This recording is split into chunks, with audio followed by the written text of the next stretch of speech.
Good evening, everybody, and welcome to the regular meeting of Fernie City Council held on May 13th, 2025. Kisukukit. I'd like to first acknowledge that the city of Fernie is located within Kukinamakis, the unceded territory of Yakutat Nucleate First Nation. We recognize that we live and work within their vast lands. The Kanahunik are from Yakutat Nucleate and are members of the Ktunaxa-speaking peoples of British Columbia, Idaho, and Montana. Just a few items before I call the meeting to order. From May 4th to May 10th, we recognize National Emergency Preparedness Week. During this time, our emergency services coordinator was working in the community, sharing valuable information about fire smart practices and emergency preparedness. And this week marks Local Government Awareness Week, which includes Asset Management Awareness Day. Sorry, seems very niche to me. These initiatives are to increase public awareness of the roles and responsibilities of local government and to encourage public participation. For Local Government Awareness Week, we invite the public to enjoy the following community events at the Fernie Heritage Library: Story Time with the Mayor, Wednesday, May 14th at 11:15 a.m. and an open house with Mayor and Council Thursday, May 15th from 6 to 7 p.m. At Prentice Park, our equipment showcase, Wednesday, May 14th from 12 noon to 3:30 p.m. And at the Fernie Aquatic Center, bring your own floaty free swim, Thursday, May 15th from 6:30 to 8 p.m. And we look forward to seeing you. And consistent with the Local Government Awareness Week theme, I'd like to congratulate our CAO, Mr. Michael Boranowski. I received a letter from the Canadian Association of Municipal Administrators who congratulate Michael this year to acknowledge the commitment of our Chief Administration Officer for his remarkable 10 years of service in municipal government management roles. So congratulations, Michael. 10 years is a significant milestone, so well done.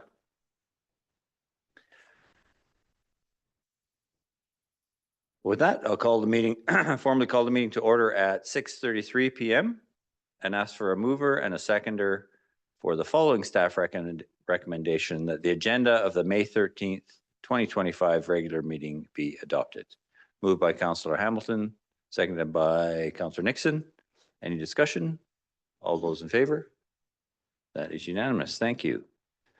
I'll now open the floor to public participation and invite the public in attendance or participating electronically who wish to comment on items listed on the meeting agenda in accordance with section 3.7.3 of the procedure bylaw to address council, except speakers must not address council regarding a matter for which a public hearing must be held or has been held pursuant to the Local Government Act prior to council's consideration of the matter or adoption of the bylaw. Speakers must not address council regarding a permit for which public notice must be given or has been given pursuant to the Local Government Act prior to council's consideration of issuance of the permit. And a speaker may only address council for a maximum of 3 minutes. So I'll look first to the gallery and see if anybody would like to speak to any items on our agenda. And seeing none, I'll turn to Ms. Rhodes, and no one online has indicated a desire to speak. That moves us on to item 10.1, adoption of the tax rates bylaw number 25/2028. And a mover and a seconder for the following staff recommendation that council adopt the tax rates bylaw number 25/28/2025. Moved by Councillor Hamilton, seconded by Councillor Nixon. Is there any discussion? All those in favor? Myself, Councillor McIsaac, Councillor Hamilton, Councillor Nixon, and those opposed. Councillor Ramirez, Councillor Shoesmith, and Councillor Roddy Kelly. So we have now adopted that bylaw. Thank you. Item 10.2, short-term rental business licensing and regulation bylaw number 2028, amendment bylaw number 25/2029, report from bylaw services. Officer Kramer.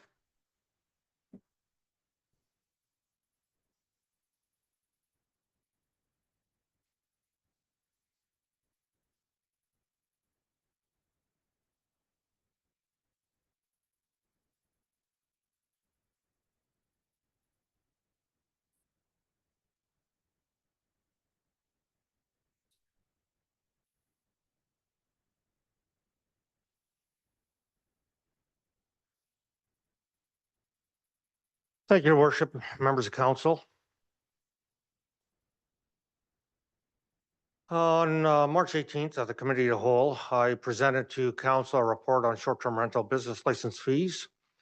And at the end of that presentation, a request to amend the business licensing bylaw to increase the business licensing fees for short-term rentals. After a robust debate, council passed the following resolution: that the committee directs staff to bring forward amendments to the business licensing and regulation bylaw 2028 to increase the annual short-term rental business license fees $700 for a condo hotel and $500 for a primary residence STR. So that's what we're doing. In relation to the increase, I'll just reiterate what our previous presentation on March 18th. The City of Fernie short-term rental business license fee as it sits right now does not reflect the costs associated with ensuring the compliance and enforcing the short-term rental regulations. An increase to the fees would offset the cost for our Granis's contract, processing the applications, the time and resources spent to investigate and enforce the regulations, prepare the assessor exemption registration files associated with our Granis's contract. So options here as directed by council to staff, give first and second readings to the business licensing and regulation bylaw number 2028, amendment bylaw 2529-2025, or option two, provide staff with further direction, or option three, decline the increase.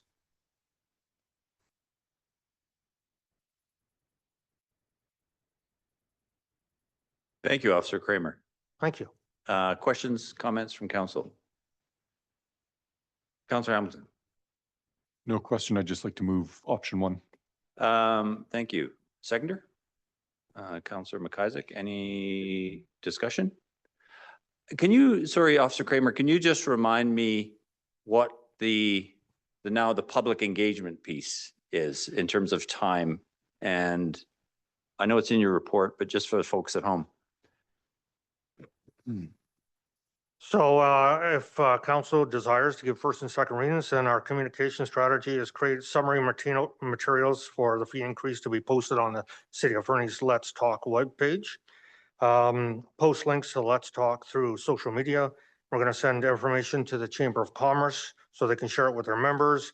We're going to inform the short-term rental business license holders directly via mail out or email, and provide any feedback received to future reports to council. Thank you, Officer Kramer. And how long is that period? Sorry. That I'm not sure how long that would actually take. But I would suggest that it'd be pretty quick. Yeah. If we get first and second reason, we can start doing that process right away. Thank you. Corporate Officer? Thank you, Your Worship. The statutory public notices will need to go out as well. We need 2 weeks for that, Okay. roughly. So maybe in about 4 to 5 weeks Okay, worth of public notices, we can bring it back for third reading. perfect. Yeah. Thank you. Councillor Adi Kelly. Thanks, Your Worship. Not completely on this topic, but on the topic of business licensing. Is it in our work plan to go over the other fees for other types of business licenses? Thank you, Your Worship, to Councillor Audia. I'll defer that to Mr. Burdette because he's been working with the business licensing fees.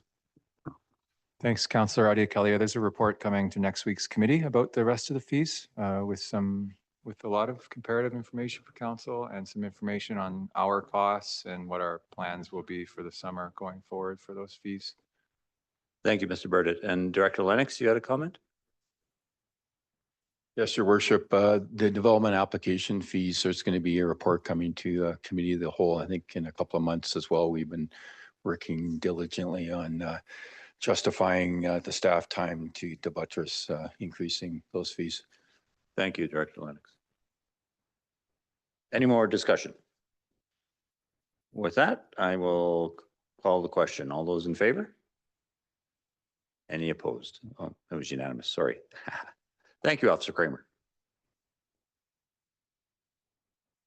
Item 11.1, approval of the 2024 audited financial statements. A report from our Director of Finance, Mr. Burdett. Thank you, Mayor Milligan. Hello, Council. I will turn it over to our auditor, Mr. Price, to walk you through some of the highlights of 2024. But before I do, I would like to thank Mr. Price and his firm for their professionalism and expertise over the last few months, and also very much thank city staff, particularly our Deputy Director of Finance, Ms. Mullen, who has put in a lot of sweat and tears over the last few months on this file, and probably a few extra gray hairs. So thank you. Well, I hope Mr. Price didn't cause her any tears, really. That was maybe me. I would like to think that I removed those tears. If I, it hadn't been for me, there would have been more. I fully appreciate But that. maybe I'm Mr. taking Price. too much credit for something I really wasn't involved with. Your worship, counselor, or council, I want to hit the highlights of our audited financial statements. Revenue is 24.5 million compared to a budget amount of 26 million. The transfers from other government was 2,056,000. This is less than the 3,823,000 that was budgeted. The lower amounts were due to fewer grants for the 2024 capital projects. Expenses were $22 million, which is slightly higher than the $21.3 million spent in 2023. This is more than the budgeted amount of $20.2 million. The higher amortization expense of $4.3 million compared to the budget amount of $2.5 million accounts for the majority of this difference. Tangible capital assets had an increase of $1,013,582. This includes work done to the skate park, the organic bins, equipment including the backhoe, forklift, and bobcat, as well as some other items. The additions total $5.3 million and the amortization was $4.3 million. Debenture debt decreased by $55,000, bringing the outstanding balance to $1,966,000. No debentures were issued during 2024. The temporary borrowings had $600,000 paid during 2024, leaving a balance of $600,000 at the end of the year.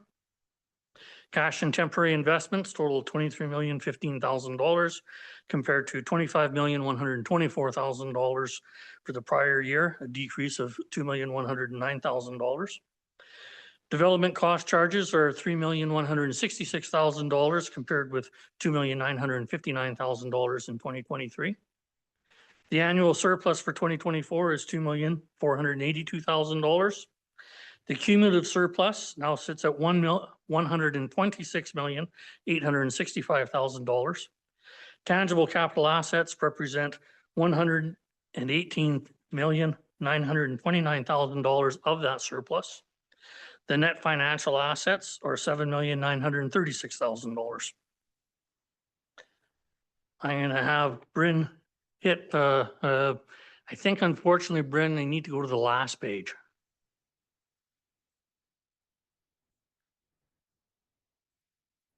So this is a graph of the 10-year trends of what the financial position of the city has been. Our financial position for the last 10 years, during the last 5 years, we've seen an increase in the net financial assets. Financial assets and financial liabilities both decreased this year. I don't know whether you can see, does this show up on there? My pointer doesn't show up on there, eh? Oh, well, there you go. Thanks, Bryn. So that top orange bar, that is our financial assets. You can see they decrease a little bit from the prior year. We start off at 2015 on the far left-hand side with those bars representing the last 10 years up to 2024. Just below it, there's the yellow line. That yellow line represents our financial liabilities. So we've got both, well, I'm sorry, the assets decreased a little bit. The liabilities, I'm looking at the wrong one, am I?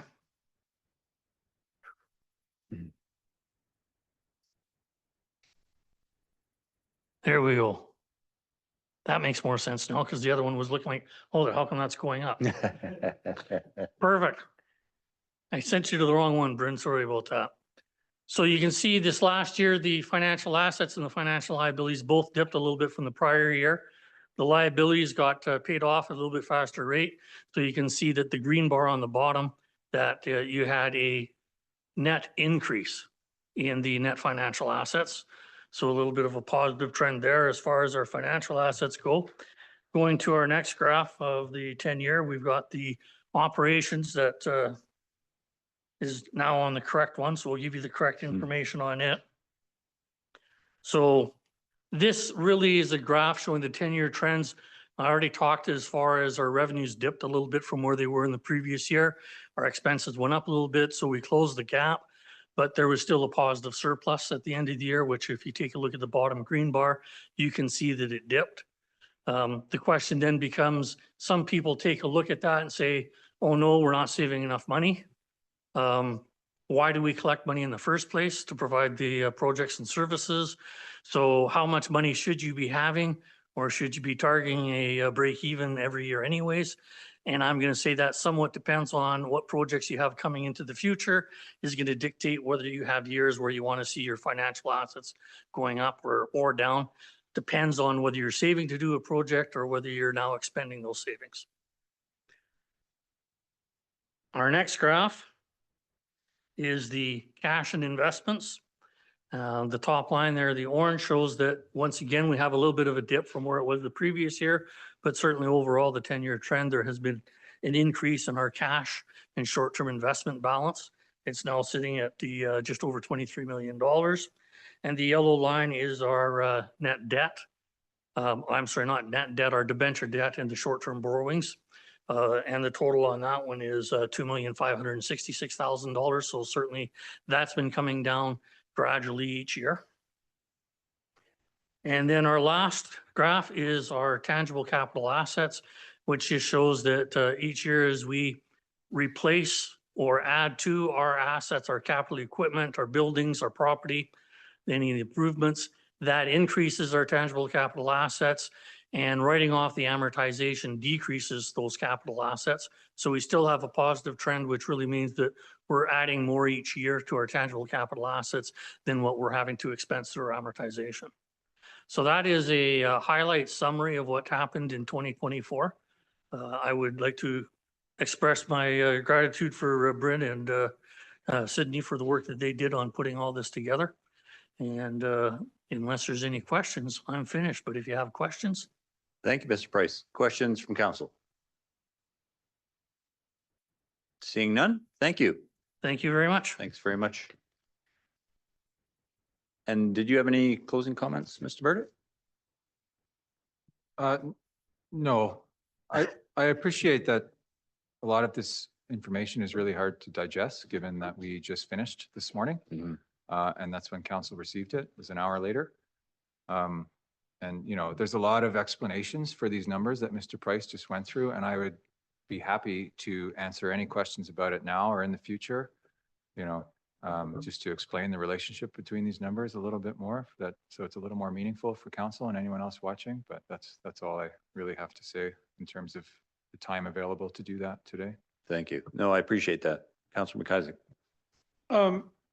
I have one question, and this is related to the savings and reserves and the capital assets, and just a comment from Mr. Price regarding our choice of savings for projects and so on. But I'm wondering, and maybe, I think Mr. Burdick can probably speak to this, what is the relationship to our steadily increasing capital asset amount have to our reserves? Should we expect that as we continue to increase capital assets, that we're going to continue to need more and more money to maintain it and replace it and so on? So the implication to me suggests that we're always going to have to be increasing reserves just to try to keep pace with the increased capital assets that we have. Is that a fair assessment, or am I have a misunderstanding of that basic accounting there? Thanks, Councillor McIsaac. I would say in general, that's a fair assessment, and that's a type of topic that you could expect at the Asset Management Awareness Day this week. Bit of a shot at the man. Yeah, but not only because there's more assets to replace, also because they're getting more expensive. But even if you were to keep inflation at zero, which is not a thing, but if it were, then it would still increase because we have more assets to replace over time. Thank you, Mr. Burdett. And I appreciate the plug. Any other comments, questions from council? With that, I will ask for a mover and a seconder for the following recommendation that council approve the 2024 audited financial statements as presented by the auditor, Mr. Price, on May 13th, 2025. Moved by Councillor Hamilton, seconded by Councillor Audie Kelly. Any further discussion? All those in favor? That is unanimous. Thank you. And with that, we'll move on to item 11.2, exemption to floodplain management bylaw report, as it turns out, from our Director of Planning, Mr. Lennox. Yeah, thank you, Mayor Milligan. So before council is a request for an exemption to our floodplain management bylaw. This is arisen related to the Fernie Brewing Company warehouse and 3 dwelling units, which will provide much needed industrial assessment and employee housing options for the city. Oh, Councillor McIsaac. Thank you, Worship. Just want to let you know why I haven't left the table. Okay, thank you. I was wondering. Years past, I had a conflict of interest as I had done some work for Fernie Brewing Company. It has been many years since I have done that with no expectation of doing work for them again in the future. So I'm going to declare that I do not have an outstanding conflict of interest with them anymore. Thank you for clarifying that. Thank you. Thank you. Continue, Director Lennox. Okay, thank you, Your Worship. So this is to, as I mentioned, to construct a warehouse and 3 employee dwelling units. Order for the building permit to be issued under the provisions of the floodplain management bylaw. If the development or building is sited within 15 meters of the setback as stipulated in the bylaw, an exemption has to be granted because the bylaw basically says that no building permit can be issued within that 15-meter setback. So the building official has been doing his fastidious research and determined that Shadow Creek is in fact a water course. And there was some confusion earlier on in the process when we were reviewing the hazard lands development permit. The interpretation was made that that was an intermittent creek and therefore an exemption wasn't necessary at that particular time. But the building official has done some further research, and one of the provisions of the watercourse definition is that if the watercourse itself has a drainage of greater than 2 square kilometers, it is indeed a watercourse. So he came across Northwest Hydraulics consulting report that deemed that the Shadow Creek watercourse actually was 6.6 square kilometers. And then there's also some provincial data from, I think it's called Water Tool BC, that determined that it's 5.5. So it's clear that based on that information that it is in fact a water course. So given that, that we cleared up that confusion with the building officials' research. And again, given that he has to, in order for him to issue a building permit, exemption has to be granted by council. So that's why we're at this stage now.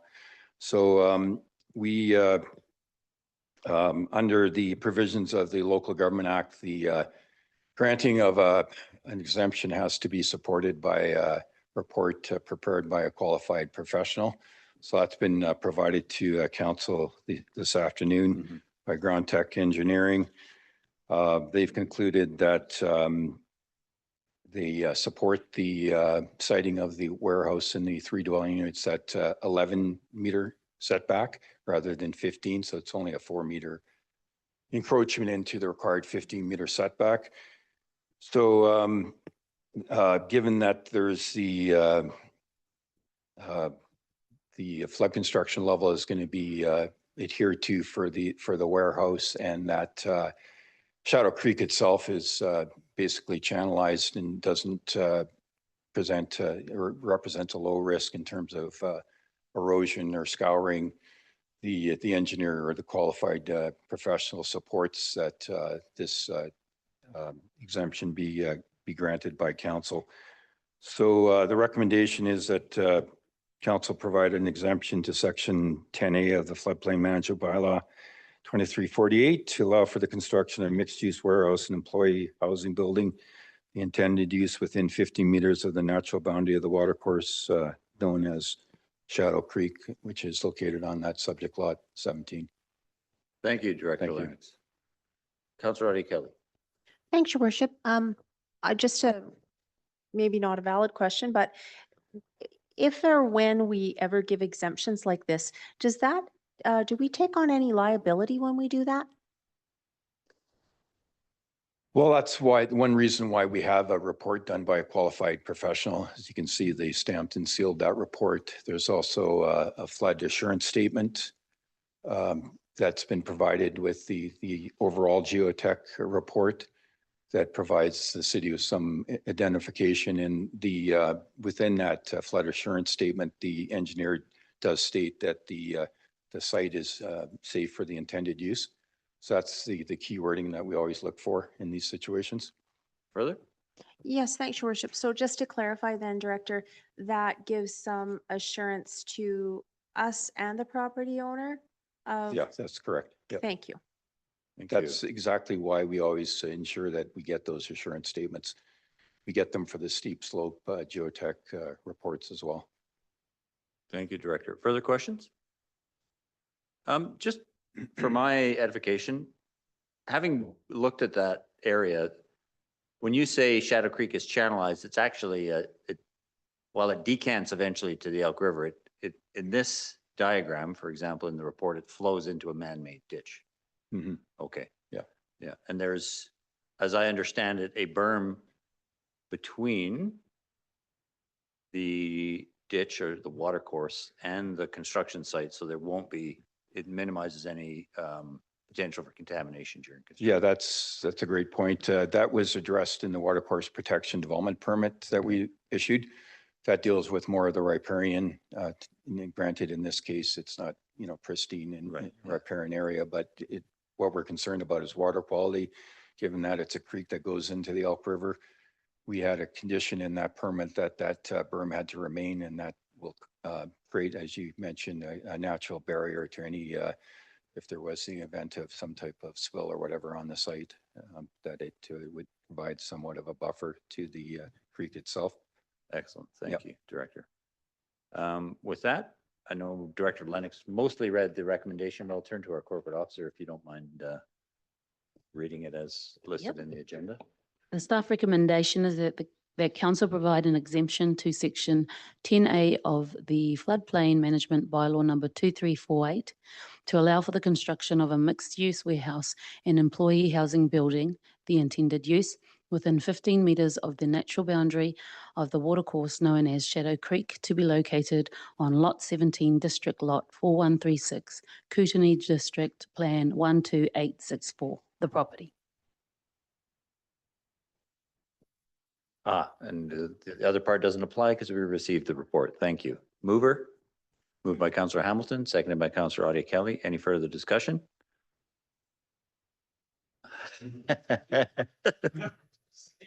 All those in favor? That's unanimous. Yeah, thank you very much. Thank you, Director Yeah. Lennox.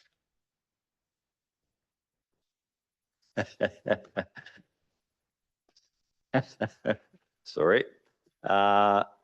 This moves us on to item 14, correspondence. 14.1, municipally significant event designation request, Wapiti Music Festival. Councillor McKay. Sorry, Your Worship, I have to declare a conflict of interest as I have a pecuniary interest in the organization, Thank you, Councillor. fiduciary interest rather, not pecuniary. Not a dime, I get, not a dime.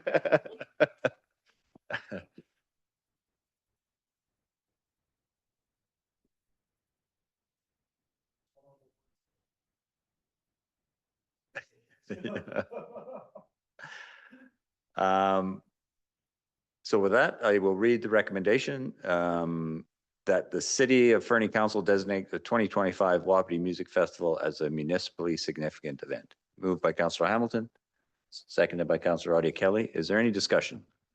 Councillor Audie Kelly. Thanks, your worship. Just a procedural thing. For when we declare something a municipally significant event, they still have to reapply every year? Like, can we not say like for the next 3 or 5 or 2, so they don't have to do that? As I understand it, and I'll look to be corrected here, it is the Liquor and Cannabis Control Authority that requires them to reapply every year, not the city of Fernie. Is that correct, Mr. Bornowski? Yes, I believe so. I didn't look it up before the meeting to refresh my memory.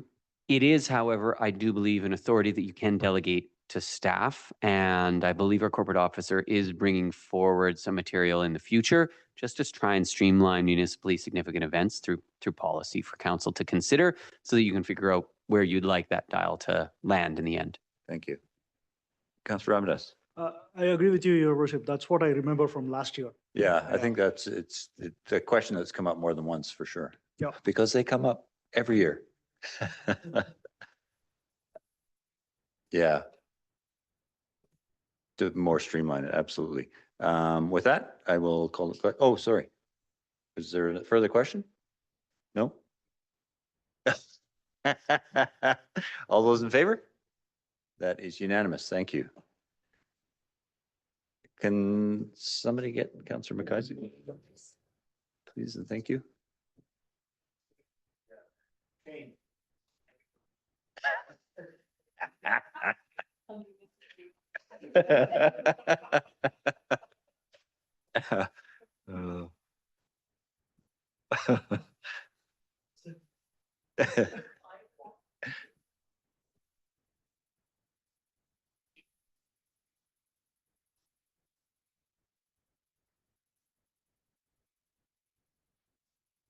Thank you, Councillor. Item 14.2. This was of course, to designate the Fernie gravel grind as a municipally significant event.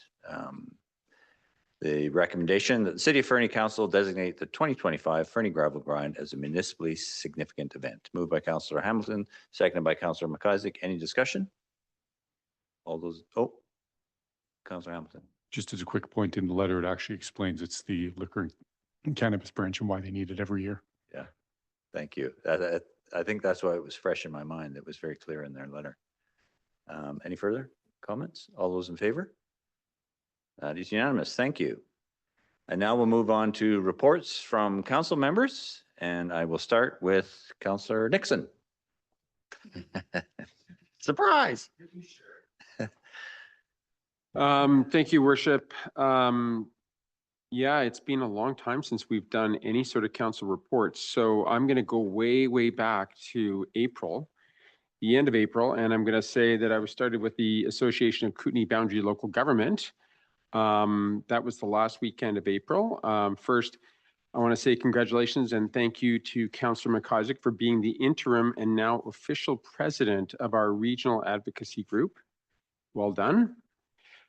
Secondly, thank you to Councillor Hamilton for representing Fernie on the AKBLG and being part of the resolutions committee.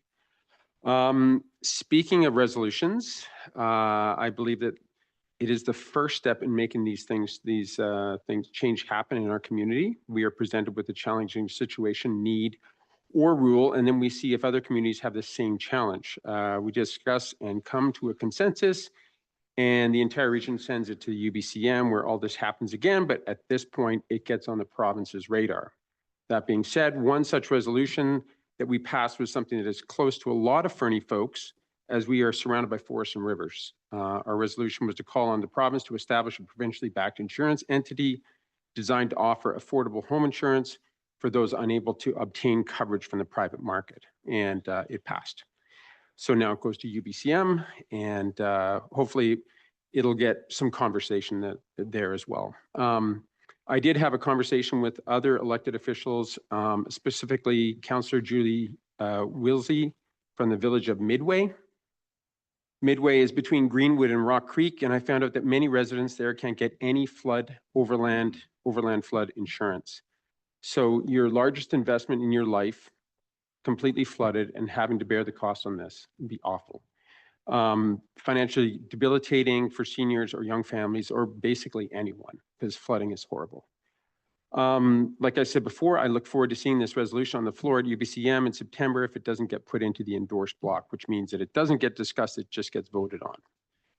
Anyways, next thing, what happened next? Feast for the Cause put on by the Fernie Rotary Club. They raised over $35,000 to purchase a fetal heart rate monitor. Well done to all the organizers, including Councillor Audia Kelly, who was there in full force, working her butt off. Council also met last week in regards to the Columbia Basin Trust resident directed grants. We had $68,000 to dole out, but with $268,000 worth of grants or asks, which made it very, very difficult. But I want to say thank you to the Columbia Basin Trust for providing this money as well. One thing that really struck council was the food security issue within our schools. It's estimated that 5% of the school population is facing food security issues. This was also brought up at the Parent Advisory Council meeting at Fernie Secondary School the week prior. So I connected principals, parents, and the advocates for a meeting on Friday. Unfortunately, I had to leave the meeting to be a phys ed teacher, but I believe there's another meeting coming shortly. It's between Janet Kite, Miss Kite, and Miss Neufeld, Mark Elson. There was a whole group, and including the sponsors of the Panthers Pantry. So lastly, this is a real thing. There's been a lot of talk about humans not understanding that they live in bear country.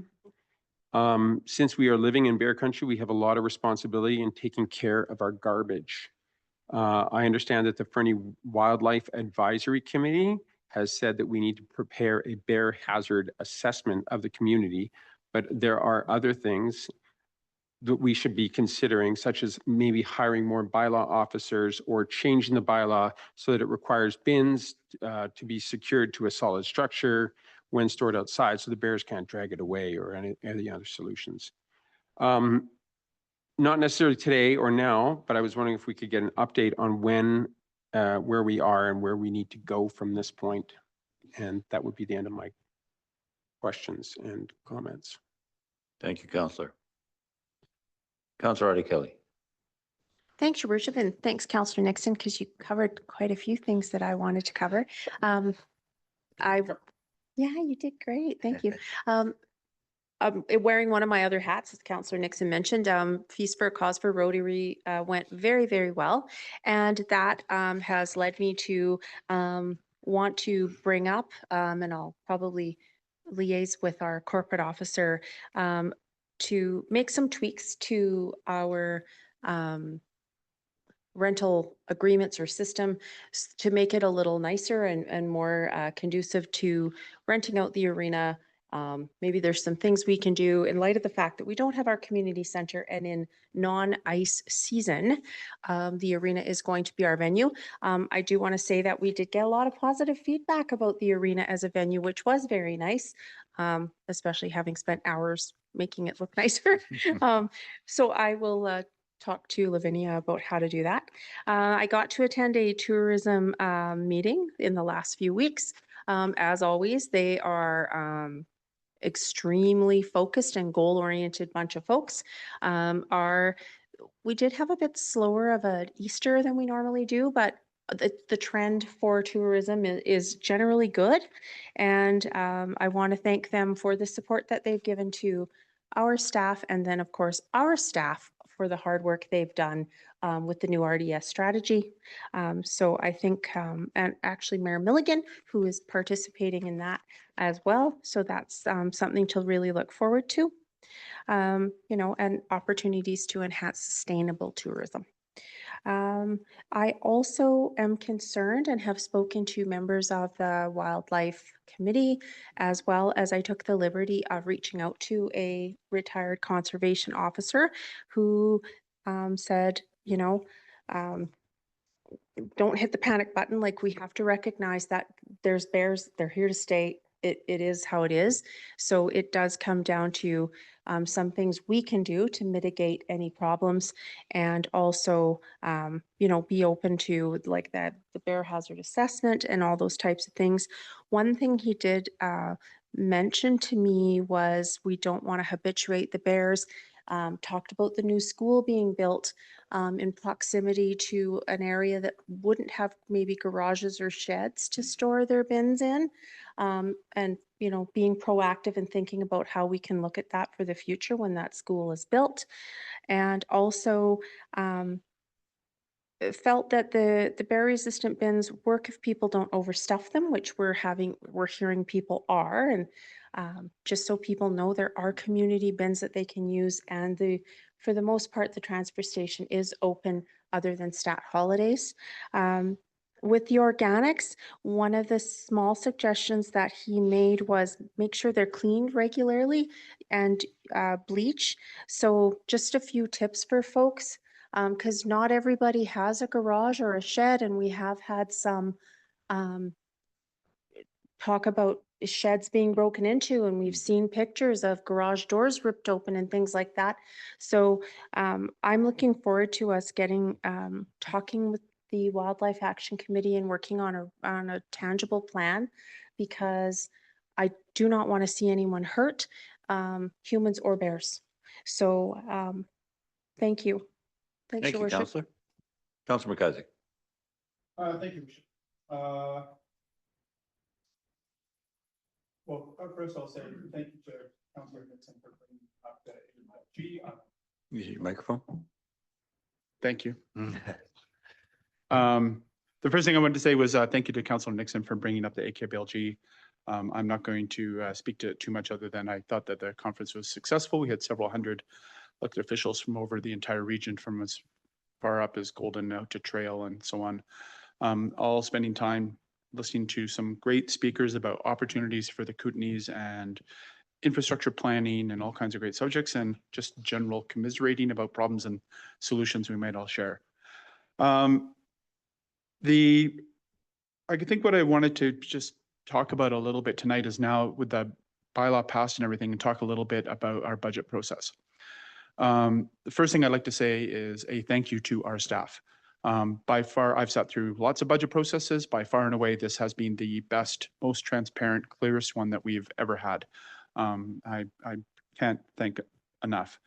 I also want to thank the rest of council. I think we saw some changes in how we approach the budget this year, which shows a bit more foresight, a bit more future thinking. We can't limit our sight of the community to just today, right? We have a responsibility to the future of Fernie as well. And I think we made some very small changes to reflect that concern for the future. And I think that's very important.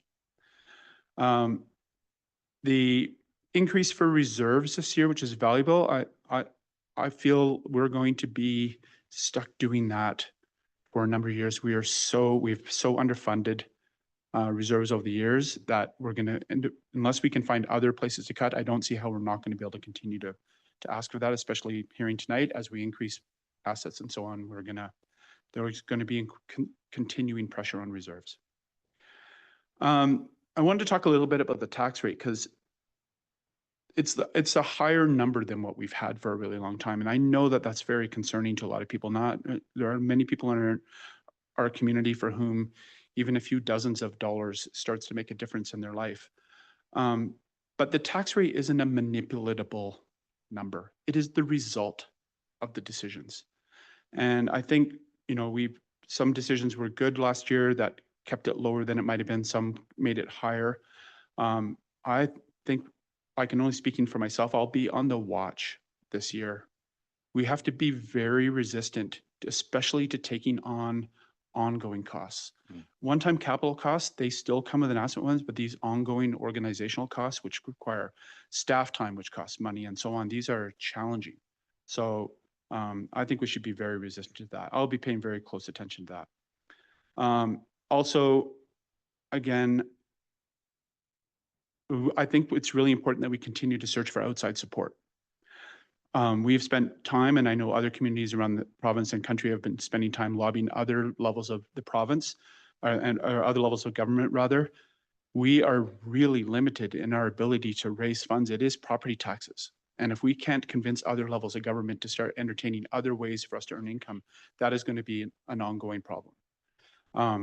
And failing that, continuing to lobby those governments, other levels of government, to support us in things like infrastructure costs. Now, we've been very successful in the past bringing in millions of dollars for infrastructure, and we are going to have to hope that that is true again, because quite frankly, our community, like many communities, actually can't afford to pay for all of our infrastructure just on property taxes. It's just impossible. So anyway, I think that's a very important time that members of our council spend doing, and hope to continue doing that in the future. The last comment I want to make with regards to the bear concerns, especially that has been raised in the recent days by some members of the Fernie Wildlife Advisory Committee.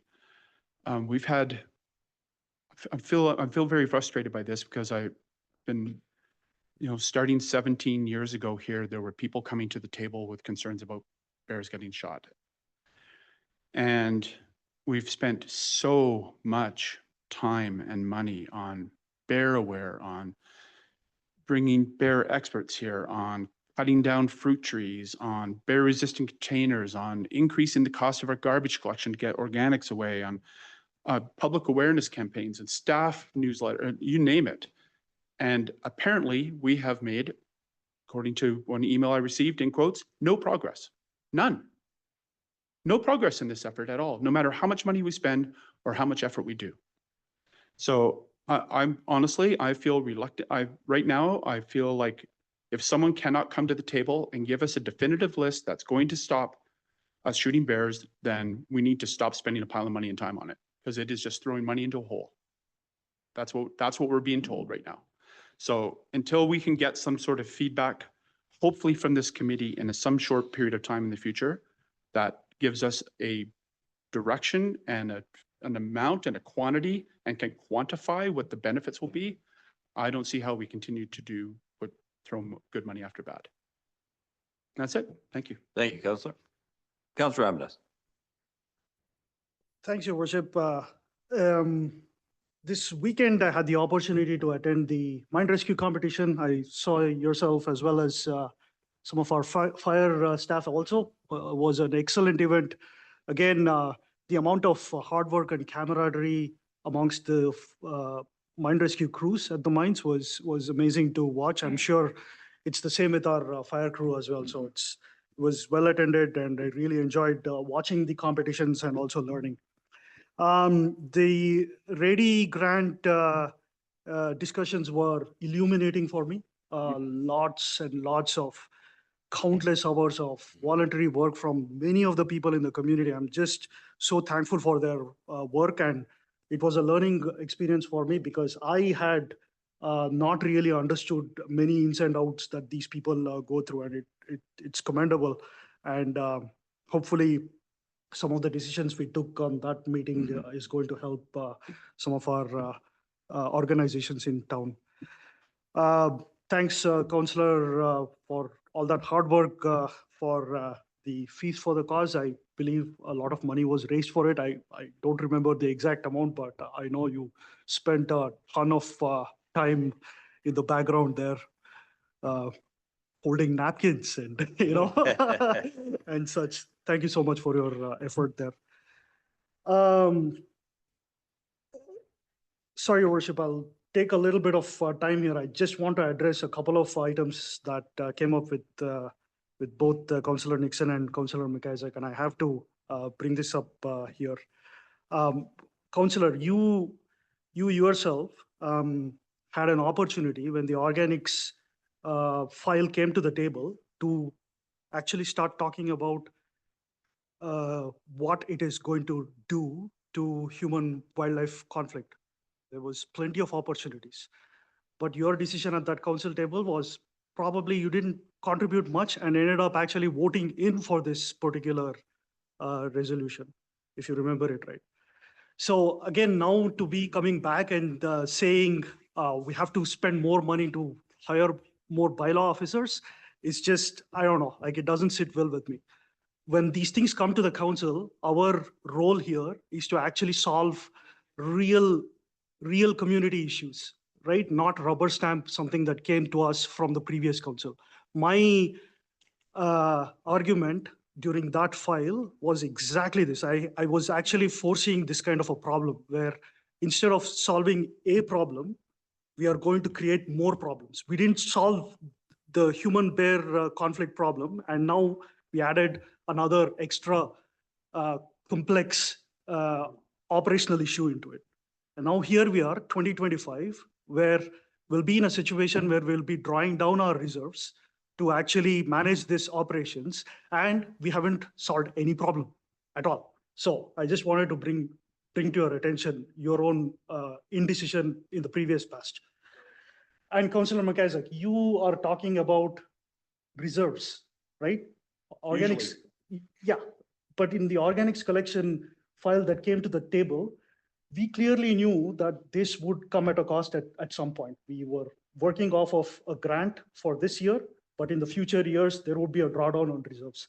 If you had, and also now you're saying that you'll pay a close attention to tax hikes. That's what we've been doing for the last 3 years. That's not what I said. No, that's, okay. Anyway, coming to the reserves itself, one of the two things should be true. Either you actually care about reserves and take decisions that don't draw down reserves, which you didn't do with this organics particular file that came to us, or you just say that I don't care about these things, we'll keep raising taxes. So it's one or the other. Your voting records are almost always convenient one way or the other. So that's something to keep in mind. You can laugh, but your voting record speaks for itself. In fact, even in the organics, let me remind you, there were 3 readings. The first reading, okay, you actually voted against it, and then Organics? Yeah. That's incorrect. no, it is correct. You can go back to the public record. We can Yep, check We once certainly again. can, Yeah. Second reading, somehow you flipped the votes and somehow you started arguing for it, which is also super inconsistent, and you got to keep that in mind while making these decisions in the future. And now, Sorry, One are you year- suggesting that no one should Sorry, allow just- for the just a opportunity to moment. change their mind? Councillor McIsaac, just a sec, because I'm actually going to give you both, if you'd like, an opportunity to respond to Sure. this. these are all voting records. You can go back. I know my facts. This is what you guys did in the past, and now you're saying it's an ongoing problem and it's getting more complicated and all those things. Who was to blame for it? It was us. We made this decision to make it even more complicated, and here we are facing this issue where we are destroying wildlife and we are not solving any problem for the citizens either. And in fact, if you look at the uptake of the organics program itself, it is not a resounding success. It was not asked by majority of our citizens. We just went ahead and rubber stamped something that came to us from the previous council, which you were part of. Again, I want to remind you that. What's that? Said good, I'd forgotten. Yeah, if you hadn't forgotten, you would have made the right decision this year. You did not.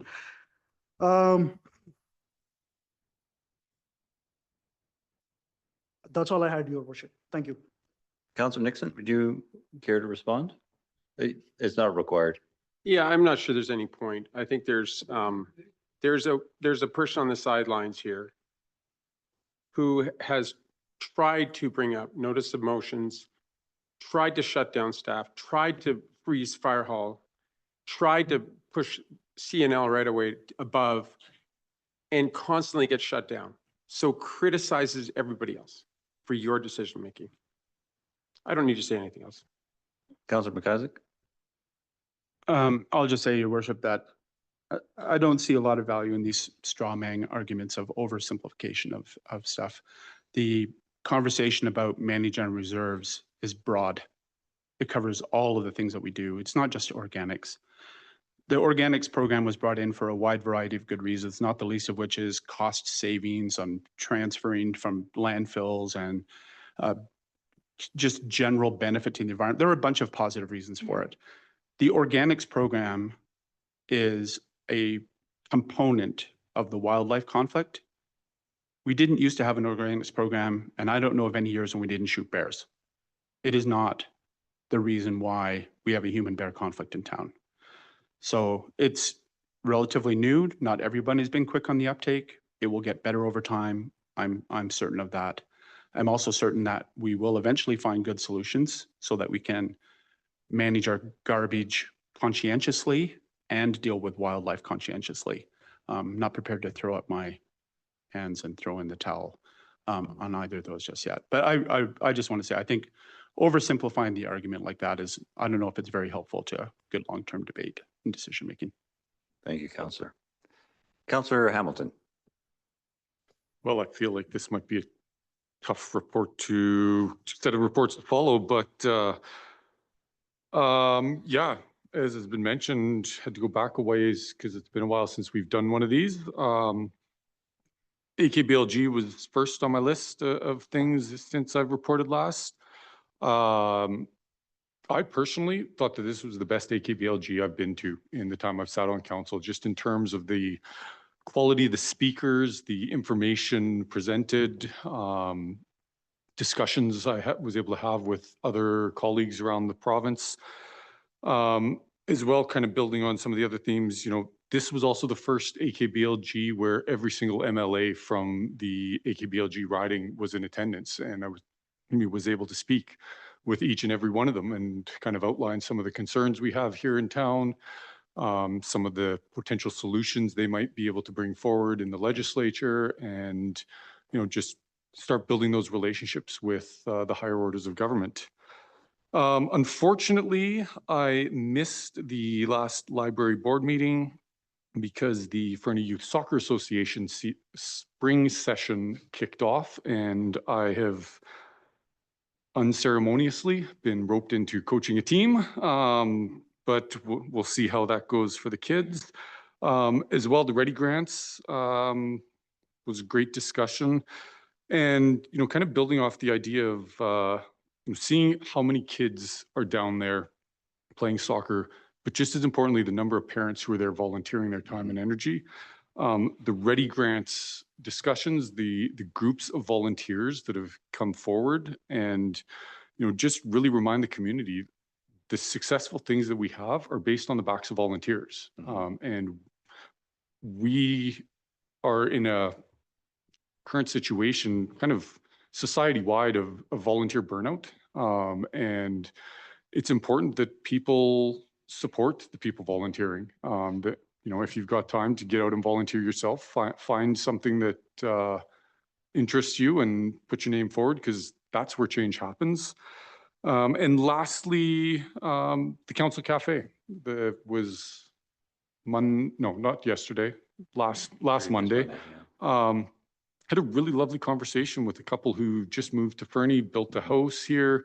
They moved up from the US, and just talking to them and hearing their experience with living in town was a real reminder of the special place that we have here, regardless of what we see online, what we hear and feel out there. There's a lot of good things happening here. So thank you. Thank you, Councillor. Councillor Shoesmith. Thank you, Mayor Milligan.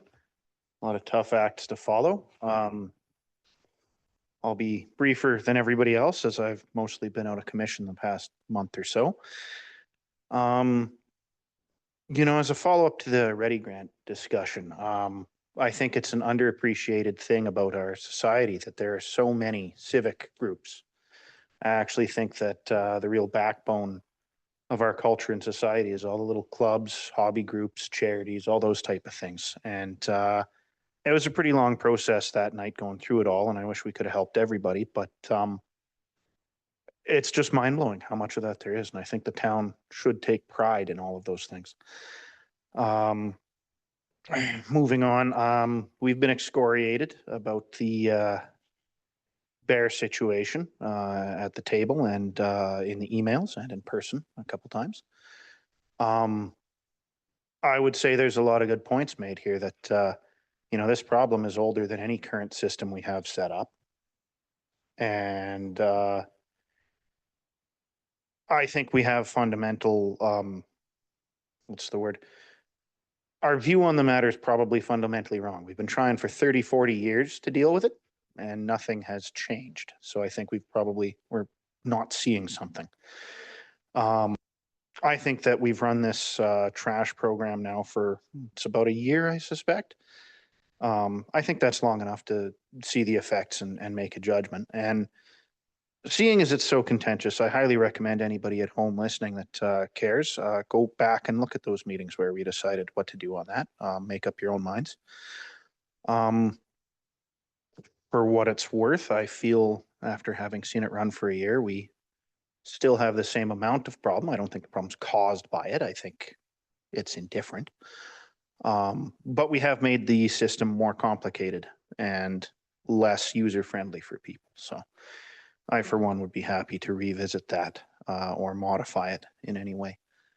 That being said, what else am I missing? Feast for a Cause. I wasn't able to attend. I had my kids, but I was able to lend them some tents, and I think it went over well. So congrats to those guys. They're a pretty amazing group. And one final thing, since I took this chair, I've been on the board of the Fernie Lions as president, effective at the end of this month. I will no longer be the president, and so I will be no longer crossing any wires. And I'll be able to speak a lot more freely about all the fun community stuff that I do outside of this table. So yeah, thank you, guys. Councillor. I look forward to you no longer crossing any wires.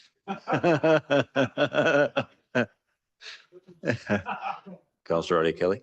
Thanks, Your Worship. If you would indulge me to just add something that I forgot to tell all of you folks. I also attended Council Cafe and had a very lovely conversation with one of our who I would call a most esteemed citizen of Fernie, who thanked us and said that she herself and a friend of hers wanted to express to all of us that they feel we are the most transparent council that they have seen in many, many years. So I forgot to tell you guys that and wanted to pass that compliment on.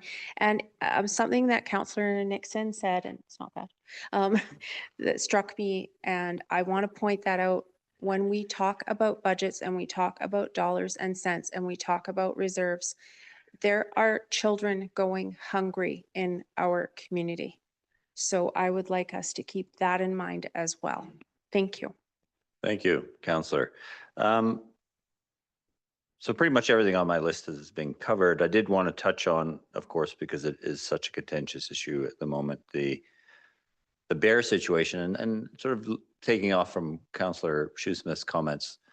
40 years ago, it was common practice to sit at the dump and watch the bears fight each other over garbage. So a lot has changed in that time.